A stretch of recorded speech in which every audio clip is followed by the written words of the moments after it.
Ndugu mfuatiliaji wa channel ya Hatuboy Media, nikupashe habari ambayo kwa sasa imeendelea kuwa katika viganja vya mikono ya Afrika. Ni kwamba rais wa nchi ya Burkina Faso El Capitano, huyu namuitaga international president ama rais wa Afrika, yani kiwalisia ameweka msimamo na onyo kali kwa nchi ya Burkina Faso na nchi za Kiafrika kujihusisha na mapenzi ya jinsia moja, haswa akiweza kuwalenga wale mashoga, lakini pia na wale wanawake wasagaji, huku kuhusiana pia na swala zima la ile bendera ambayo ni ya upinde wa mvua. Kiwalisia Rais Ibrahim Traore ameweka onyo kali kwamba endapo akabainika kijana yoyote katika nchi ya Burkina Faso, na huku akiweza kuzungumza maneno hayo katika mji mkuu ambao ni Ouagadougou wa nchi ya Burkina Faso, akiweka wazi kwamba ni swala ambalo limekuwa likimkera binafsi na ni swala ambalo ni la uzalilishaji. Yani kiwalisia hakuna dini inayoruhusu,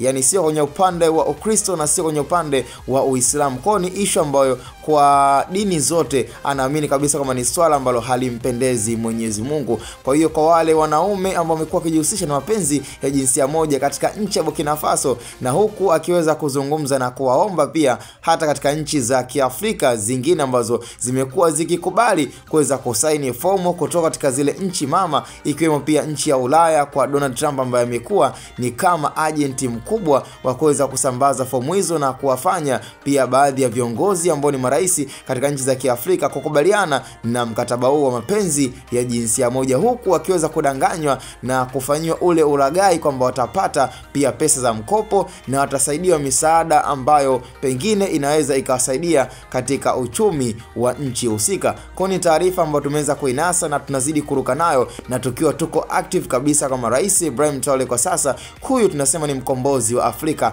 Acha tuendelee kumzungumzia. Kama una chuki, kama una roho kwatu ya kuamini kwamba pengine kwa sababu sio rais wetu basi tusimsupport na wala tusitafute taarifa zake, lakini acha tuseme kabisa kwamba Afrika imepata mkombozi. Yani huyu ndo mwamba anayefananishwa sasa hivi na Muammar Gaddafi marehemu, ambaye nafikiri kwa wananchi wa Libya wanafahamu na hata nchi za Kiafrika ziliona nini alichoweza kukifanya. Na huyo pia anaweza nikamfananisha na Che Guevara katika nchi ya Burkina Faso ambaye alikuwa ni Thomas Sankara marehemu. Kwa nafikiri kwa hii issue inayozidi kuendelea, pengine kwa ewe msikilizaji na mdau mzima ambao uko sambamba na sisi channel ya Hatuboy Media, unalipi la kuzungumza, unalipi la kuweza kutoa kama sehemu yako ya maoni. Lakini cha msingi usisahau tu kuweza kusubscribe ili mradi pia kwa taarifa zote ambazo ziko ndani ya nchi lakini pia na nje ya nchi, basi sisi tunaruka nazo short and clear. Cha msingi tukutane kwenye comment, sikuchoshi na wala hatupotezi sana MB zako. Hii ni Hatuboy Media.